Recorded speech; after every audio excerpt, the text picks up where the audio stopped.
আমাদের আজকের এই পর্বে ব্যাপক দিক নির্দেশনামূলক একটি হাদিস বর্ণনা করব।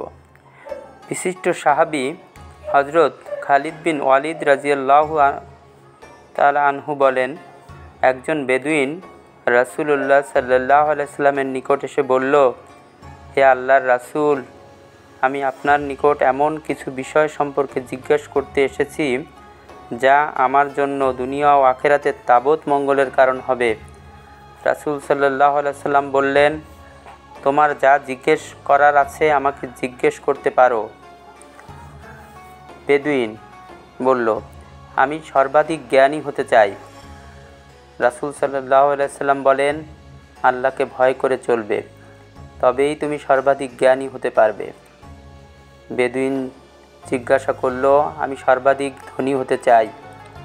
রাসূল সাল্লাল্লাহু আলাইহি ওয়াসাল্লাম বলেন, অল্পে তুষ্ট থাকবে, তবেই তুমি সর্বাধিক ধনী হতে পারবে। বেদুইন বলল, আমি সর্বাধিক ন্যায়পরায়ণ হতে চাই। রাসূল সাল্লাল্লাহু আলাইহি ওয়াসাল্লাম বলেন, নিজের জন্য যা কামনা করো মানুষের জন্য তাই কামনা করবে, তবেই তুমি সর্বাধিক ন্যায়পরায়ণ হতে পারবে। বেদুইন বলল, আমি সর্বাধিক মঙ্গলকামী হতে চাই। রাসূল সাল্লাল্লাহু আলাইহি ওয়াসাল্লাম বলেন, মানুষের উপকার করবে, তবেই তুমি সর্বাধিক মঙ্গলকামী হতে পারবে। বেদুইন আবারও জিজ্ঞাসা করল, আমি আল্লাহর সর্বাধিক প্রিয় বান্দা হতে চাই। রাসূলুল্লাহ সাল্লাল্লাহু আলাইহি ওয়াসাল্লাম বলেন, আল্লাহকে বেশি বেশি স্মরণ করবে, তবেই তুমি আল্লাহর সর্বাধিক প্রিয় বান্দা হতে পারবে। বেদুইন পুনরায় জিজ্ঞাসা করল, আমি চাই আমার ঈমান পরিপূর্ণ হোক। রাসূলুল্লাহ সাল্লাল্লাহু আলাইহি ওয়াসাল্লাম বলেন, নিজের স্বভাবকে সুন্দর করো, তবেই তোমার ঈমান পরিপূর্ণ হবে। বেদুইন বলল, আমি একজন সৎকর্মশীল ব্যক্তি হতে চাই। রাসূলুল্লাহ সাল্লাল্লাহু আলাইহি ওয়াসাল্লাম বলেন, তুমি এমনভাবে আল্লাহর ইবাদত করবে যেন তুমি তাকে দেখতে পাচ্ছ। যদি তাকে দেখতে না পাও, তাহলে তিনি যে তোমাকে দেখছেন সে কথা বিশ্বাস করবে, তবেই তুমি একজন সৎ কর্মশীল ব্যক্তি হতে পারবে। বেদুইন বলল, আমি একজন অনুগত বান্দা হতে চাই। রাসূলুল্লাহ সাল্লাল্লাহু আলাইহি ওয়াসাল্লাম বলেন, আল্লাহর নির্ধারিত ফরজ কাজগুলো পালন করবে, তবেই তুমি একজন অনুগত বান্দা হতে পারবে। বেদুইন বলল, আমি পাপ মুক্ত অবস্থায় আল্লাহর দরবারে হাজির হতে চাই।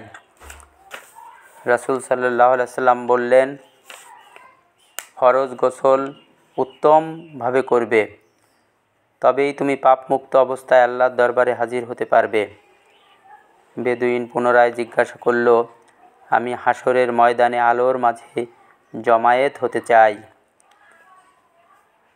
আমাদের রাসূল সাল্লাল্লাহু আলাইহি ওয়াসাল্লাম বলেন, কারো প্রতি অন্যায় করবে না, তবেই তুমি হাসরের ময়দানে আলোর মাঝে জমায়েত হতে পারবে। বেদুইন বলল, আমি চাই পরকালে আমার প্রভু আমার প্রতি দয়া করুক।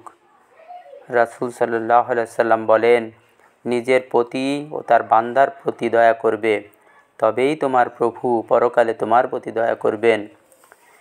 বেদুইন বলল, আমি চাই আমার পাপের বোঝা হালকা হোক।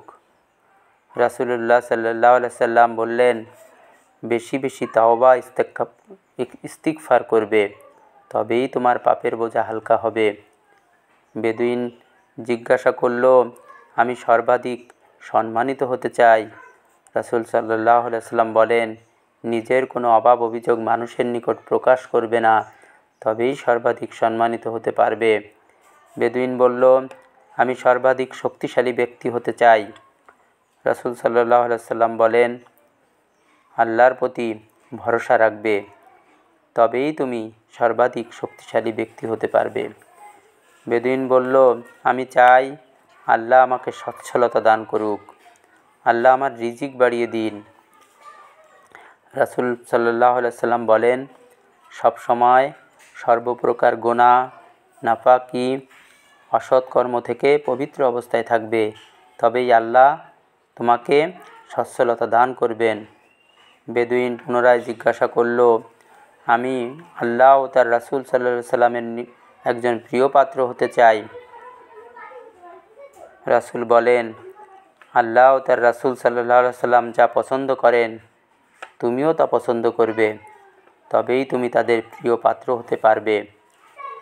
বেদুইন জিজ্ঞাসা করল, আমি পরকালে আল্লাহর গজব থেকে রক্ষা পেতে চাই। রাসূল সাল্লাল্লাহু আলাইহি সাল্লাম আরজ করেন, আল্লাহর কোনো সৃষ্টির প্রতি ক্রোধ দেখাবে না, তবেই তুমি পরকালে আল্লাহর গজব থেকে রক্ষা পাবে। বেদুইন আবারও জিজ্ঞাসা করল, আমি চাই আমার দোয়া কবুল হোক।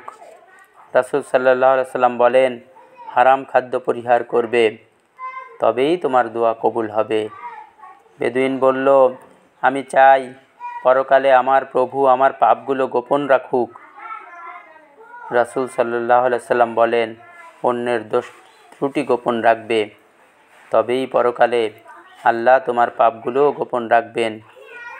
বেদুইন পুনরায় জিজ্ঞাসা করল, পাপ এবং দোষ থেকে কিসে মুক্তি দেয়?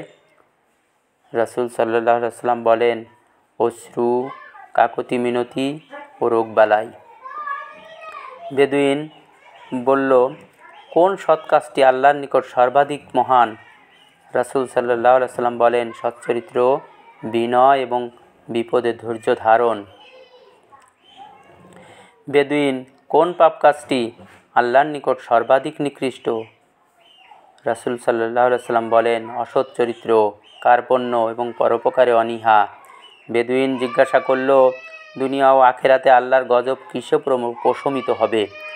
রাসূল সাল্লাল্লাহু আলাইহি সাল্লাম বলেন, গোপনে দান খয়রাত করলে এবং আত্মীয়তার বন্ধন অটুট রাখলে।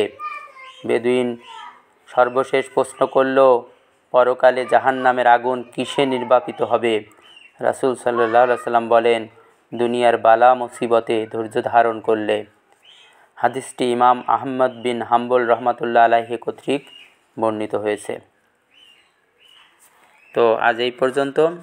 আশা করি রাসূল সাল্লাল্লাহু আলাইহি সাল্লামের এই কথাগুলো আমরা স্মরণ রেখে আমাদের বাস্তব জীবনে আমরা চলতে পারবো।